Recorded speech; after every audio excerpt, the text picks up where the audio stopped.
Hello students, मैं सुनील कुमार पुनः उपस्थित हूँ आपके सामने पाठ त्रिभुज पर तीसरा वीडियो लेकर। इसके पूर्व के दो वीडियोज़ में आप लोगों को मैंने यह बताया कि सर्वांग क्षमता और समरूपता में क्या समानता है और क्या अंतर है, अर्थात सर्वांग क्षमता और समरूपता का तुलनात्मक अध्ययन कर मैंने आपको समरूपता के बारे में समझाया। साथ ही साथ यह भी बताया कि सर्वांग क्षमता की कसौटियों का उपयोग कर किस प्रकार से समरूपता की कसौटियों को याद किया जा सकता है, अर्थात सर्वांग क्षमता की कसौटियाँ और समरूपता की कसौटियों दोनों का तुलनात्मक अध्ययन मैंने इसके पूर्व के वीडियो में बताया। अब यह आवश्यक है कि हम लोग इस पर आधारित प्रश्नों को हल करें। इसके लिए मैं आपके सामने लेकर प्रस्तुत हुआ हूँ प्रश्नावली 6.1 के प्रश्नों को।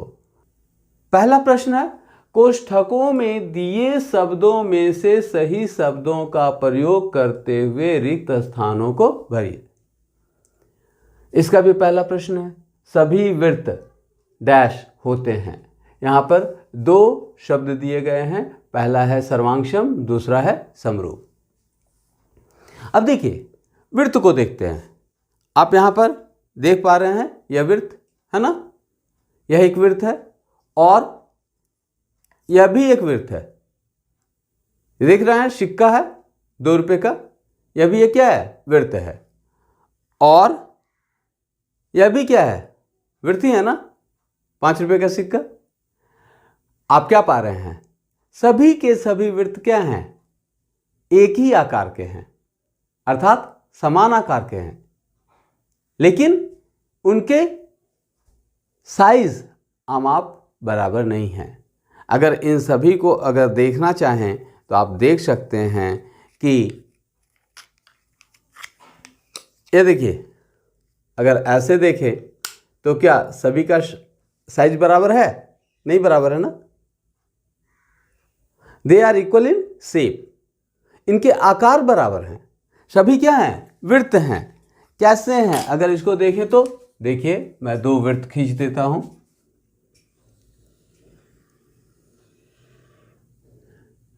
देखने में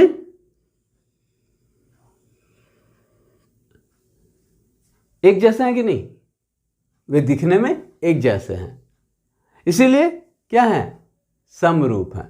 क्या है, समरूप हैं। सम माने बराबर, रूप माने दिखने में एक जैसा।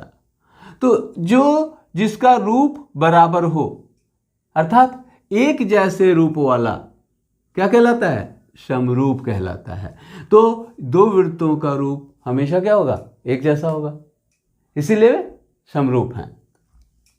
इसी प्रकार से सभी वर्ग, अब वर्ग देखें तो आप देखिए वर्ग को, यहां पे मैं फिगर ड्रॉ कर रहा हूं। सभी कोण कितने डिग्री के होते हैं, वर्ग के 90 डिग्री के। Very good.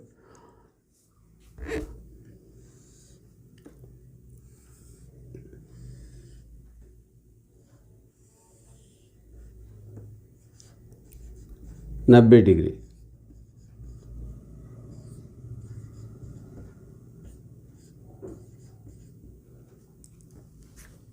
क्या वे एक जैसे नहीं दिख रहे हैं, दिख रहे हैं ना। ये दोनों जो चित्र हैं वह किसके हैं, वर्ग के हैं।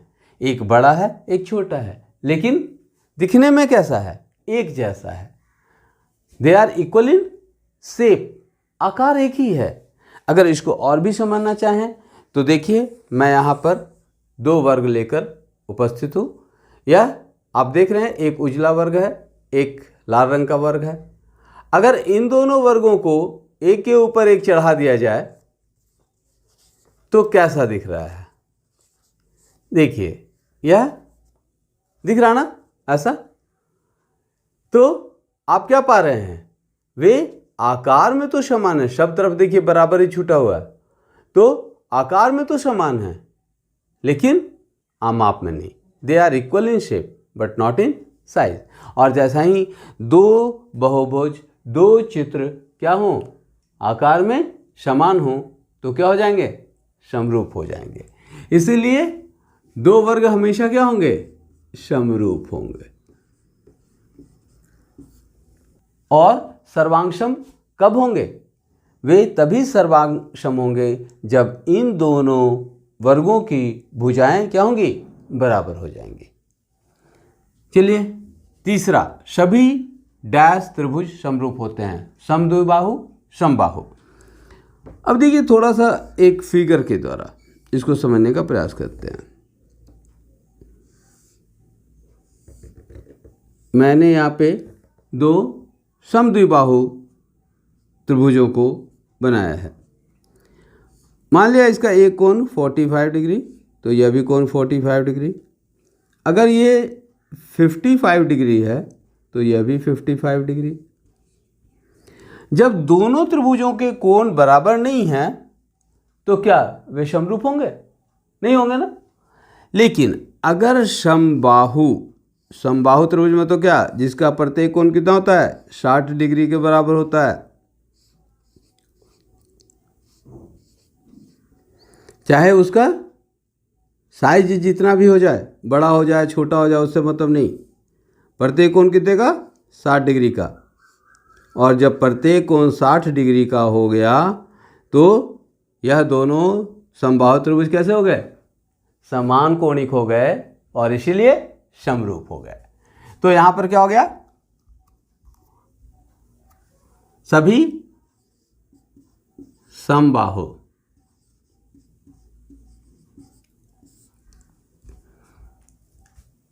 ठीक है ना। इसके बाद चौथा, भुजाओं की समान संख्या वाले दो बहुभुज समरूप होते हैं। देखिए यह समरूपता का डिफिनीशन है, परिभाषा है कि दो समान भुजा वाले बहुभुज समरूप होंगे यदि उनके कोण क्या होंगे?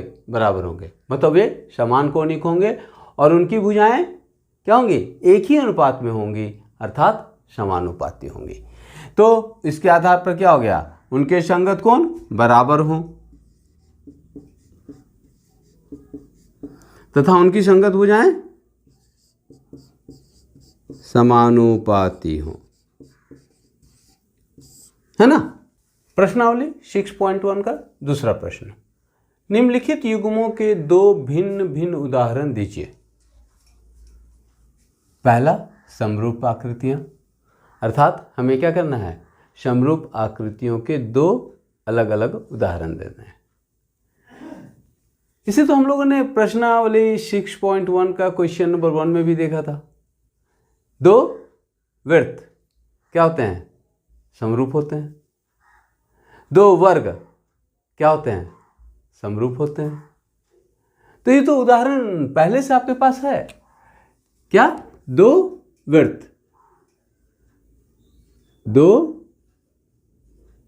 वृत्त, है ना। ये पहला उदाहरण हो गया। दूसरा उदाहरण, दो वर्ग। और भी उदाहरण चाहिए? दो समबाहु त्रिभुज। चलिए एक मैं अलग से लिख दे रहा हूं, ग। दो समबाहु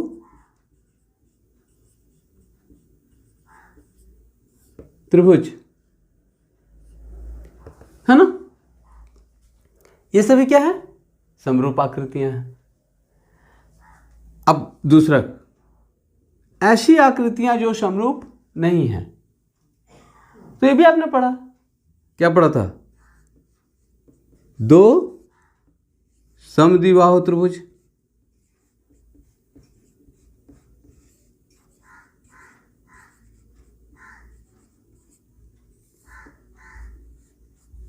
और क्या?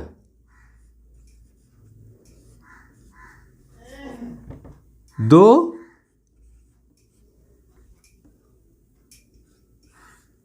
विषमबाहु त्रिभुज,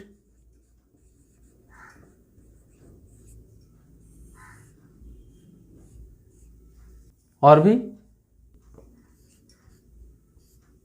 दो सम चतुर्भुज।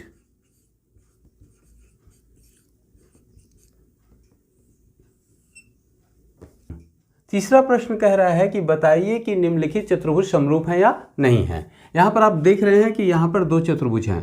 कौन कौन चतुर्भुज हैं?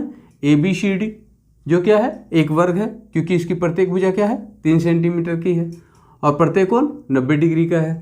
दूसरा चतुर्भुज PQRS है, जो क्या है समचतुर्भुज है, क्योंकि प्रत्येक भुजाएं क्या हैं 1.5 सेंटीमीटर की हैं। लेकिन दोनों में अंतर क्या है कि दोनों के कोण बराबर नहीं हैं। और समरूपता की परिभाषा क्या कहती है कि दो बहुभुज समरूप होंगे यदि उनके कोण बराबर हों और भुजाएं समानुपाती हों। भुजाएं तो समानुपाती हैं, क्यों भाई? क्योंकि 1.5 सेंटीमीटर बाई 3 सेंटीमीटर, बताओ 1.5 सेंटीमीटर बटा 3 सेंटीमीटर 1/2। यहाँ भी 1.5 सेंटीमीटर बटा 3 सेंटीमीटर 1/2। यहाँ भी 1.5 सेंटीमीटर बटा 3 सेंटीमीटर 1/2, 1.5 सेंटीमीटर बटा 3 सेंटीमीटर 1/2। अर्थात क्या कि PQ बटा AB बराबर है QR बटा BC बराबर है RS बटा CD बराबर है PS बटा AD के। या यूँ कह सकते हैं कि AB बटा PQ, मतलब 3 सेंटीमीटर को 1.5 सेंटीमीटर से भाग दीजिए, 2 आएगा। तो AB बटा PQ बराबर है BC बटा QR बराबर है CD बटा RS बराबर है AD बटा PS के, है ना? क्योंकि AB बटा PQ कितना हो गया देख लीजिए, AB बटा PQ हो गया 3 सेंटीमीटर बटा 1.5 सेंटीमीटर, तो ये कितना हो गया 2 हो गया, सभी से बराबर हो गया। यही बराबर है किसके भाई? BC बटा QR के। ये बराबर किसके है? CD बटा RS के। और ये किसके बराबर है? ये बराबर है AD बटा PS के। परंतु क्या कोण बराबर है? चूंकि कोण बराबर नहीं है इसीलिए चतुर्भुज समरूप नहीं है। बच्चों, आपको मेरा यह वीडियो कैसा लगा ज़रूर कमेंट करें। अब मिलेंगे अगले वीडियो में। धन्यवाद।